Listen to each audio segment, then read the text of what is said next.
Wauchula, Florida, a small town along Main Street in Hardee County. Population less than 5,000.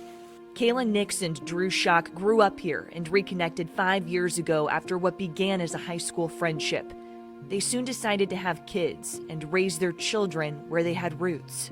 This was the plan. We were going to have 3 kids, and that, you know what I mean? That was our goal. My mom was a principal. Kayla's mom, Tracey Nix, now at the center of their family's story. Here we are. A story they're here to share. It's really difficult to know that my mom is the one, that broke his heart here. My mom. According to the complaint affidavit, on November 1st, 2022, Kayla was going to get her hair done and asked her mom to babysit. Tracey met friends for lunch, drove home, and forgot her granddaughter in the back seat of her 2019 Lexus, with the windows rolled up. She went inside, talked to her dog, and practiced the piano. When one of her grandsons arrived, all of a sudden it came across her head that Uriel was in the back seat all afternoon. Her husband immediately began CPR. Temperatures in Wauchula that day reached 90 degrees. Uriel died. She was 7 months old. To think of the last moments of her life as a mother is gut-wrenching. A little girl. How do you forget a little girl? After identifying his daughter at the hospital, Drew remembers. We're out in the parking lot just trying to grasp out what just happened, and that it actually just happened twice in our lifetime. Twice in less than a year. 16-month-old Ezra, Uriel's brother, also died while under his grandmother Tracey's care. 911, where is your emergency? That's a little baby. The grandmother's out giving him CP. Is he breathing? No. Okay, it was a pond, Yeah. and they're not sure how long the child was in the pond? No. Drew got the first call 3 days before Christmas 2021. He goes, something happened to Ezra, and that's when I just called Kayla, and she goes, what? And I said, I don't know, I'm heading there now. I could see the helicopter landing, and I didn't look when there was a stop sign. I was in a full head-on collision, and I was going 85 miles an hour in that case, 6 months pregnant. But I got out and started running to my parents' house, and at this point I don't have shoes. I'm just running. That was my desperation to get to my son. Kayla says her doctor told her she needed to make a choice. They withheld information from me. Any information that would work me up or make me emotionally distressful would be harmful to my unborn child.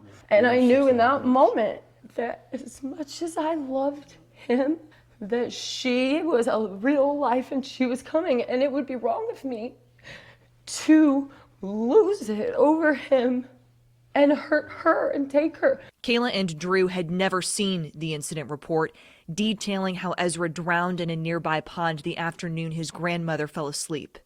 In the report, the detective wrote, a complaint affidavit for child neglect will be forwarded to the state attorney's office for further review. I didn't know that they had ever attempted to file charges. Kayla says she will never forget what a deputy told her. I was told that unless I believed that my mom held my son's head under the water and intentionally killed him, that there is nothing else that they can do about my son's death.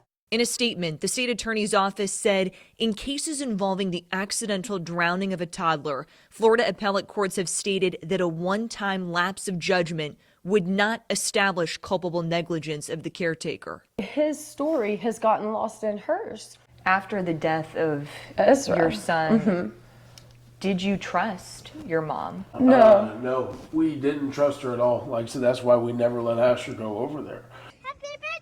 Asher, their now 4-year-old firstborn. We were anxious, but I loved my mother, and I am a daughter that wanted her mom. I thought that if I could believe in second chances, and so when I was told that Ezra's death was an accident, some sliver child part of me. But okay, good, I get to keep this mom, this grandmother, this person. 3 months after Ezra's death, Kayla gave birth to their baby girl. There wasn't a moment to get a grip of the death of my son before there was the life of my daughter. And how beautiful is that? Her name is Uriel, and it means, it's a Hebrew name, and it means God is my light. He's so cute. Kayla and Drew were protective. The very, very minor amount of time that she saw my daughter was almost always supervised. On her daughter's last day, Kayla says she knew her mom's plans. Yuri was at a restaurant with other people that I knew and trusted. Within hours, someone from the sheriff's office showed up at her home. And said that your baby is dead. And I said, I'm sorry, what? I know Ezra's dead. Why are you here? Why are you, like, what is this? No, Kayla, your baby is dead. 2 children now who are no longer here. You know what I mean? Very. Somebody has to answer for that. But Tracey's attorney, William Fletcher, says it depends. But because somebody dies doesn't necessarily mean that somebody has to pay. And this obviously was an accident, and the question was, is it culpable negligence? Fletcher told us Tracey Nix will not be making any public statements. Tracey loves her daughter and her son-in-law and all of her children and her grandchildren. What is she feeling? Totally devastated, totally devastated. Why did you choose to take on this case? It was so incredible. I can't conceive of the pain. I got a couple grandkids, and you feel the same way about your grandkids. So it's not, you know, the parents are hurting, but so are the grandparents are hurting too. So there's no winners here, certainly no winners. Everybody, I mean, it's just total devastation. They're very fine people, and decided I'd take it. I know you've heard sometimes people have been struck by lightning 2 different times, and that's the way I look at this case. We sat down and spoke with Kayla and Drew, the parents, and they say that they want justice in this case. What do you think justice looks like here? Looking at the facts, looking at what really happened, as far as Uriel, the baby girl, which is what the charge what the jury should be focused on, and deciding is this culpable negligence. Fletcher says if found guilty, Tracey could be sentenced to between 12 and 30 years in prison. So then if I'm objective, she needs to go to prison. As her daughter, it kills me to say it. As their mother, I demand it. I want justice for my son, so that way I don't let what happened to my son happen with my daughter and her just get scot-free, because I couldn't live with that as a parent. We asked what they would want Ezra and Uriel to know. That we loved them and that we're sorry.